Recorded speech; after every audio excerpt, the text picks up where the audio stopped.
బంగారం, వెండి ధరల్లో మళ్లీ మార్పులు చోటు చేసుకున్నాయి. ఒక్కరోజు తగ్గిన పసిడి రేటు తిరిగి పెరగడం కొనుగోలుదారుల్లో సందేహాలు పెంచుతోంది. హైదరాబాద్ మార్కెట్లో తాజా రేట్లు ఎలా ఉన్నాయి?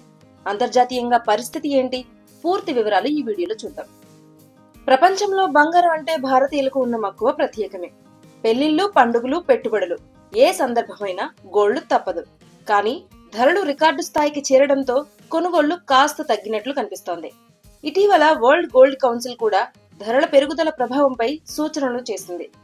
ఆల్ టైమ్ హైకి కాస్త దూరంలో ఉన్న సాధారణ కుటుంబాలకు, మధ్యతరగతి కుటుంబాలకు మాత్రం ఇవి ఎప్పటికీ భారీ రేట్లే అని చెప్పాయి. గత కొంతకాలంగా బంగారం, వెండి ధరల్లో మార్పులు కనిపిస్తూనే ఉన్నాయి.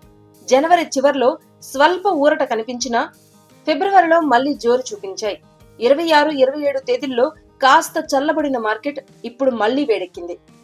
హైదరాబాద్ మార్కెట్లో 22 క్యారెట్ల బంగారం ధర 10 గ్రాములకు 500 రూపాయలు పెరిగి 1,48,100 రూపాయలకు చేరుకుంది. ముందు రోజు తగ్గిన రేటు మళ్లీ ఎగబాకడం కొనుగోలుదారుల్లో ఆందోళన కలిగిస్తోంది. 24 క్యారెట్ల పసిడి కూడా 550 రూపాయలు పెరిగి తులం 1,61,570 వద్ద కొనసాగుతోంది. ఇక వెండి విషయానికొస్తే కిలో ధర ప్రస్తుతం 2,95,000 వద్ద స్థిరంగా ఉంది. ఫిబ్రవరి 18న 2,60,000 వద్ద ఉన్న వెండి కేవలం 10 రోజుల్లోనే 35,000 రూపాయలు పెరిగింది. జనవరి 29న నమోదైన ఆల్ టైమ్ హై 4,20,000 రూపాయలతో పోలిస్తే ఇంకా దూరంగానే ఉన్న మార్కెట్లో ఊగిసలాట మాత్రం కొనసాగుతోంది. అంతర్జాతీయంగా కూడా పరిస్థితి ఇదే. స్పాట్ గోల్డ్ రేటు ఔన్సుకు $5,280లకు చేరగా వెండి $94 స్థాయికి ఎగబాకింది. గ్లోబల్ టెన్షన్స్, డాలర్ మార్పులు, పెట్టుబడిదారుల భయం ఇవన్నీ కలిసి పసిడికి మళ్లీ పవర్ ఇచ్చాయి. మరి ఇలాంటి పరిస్థితుల్లో ఏం చేయాలి?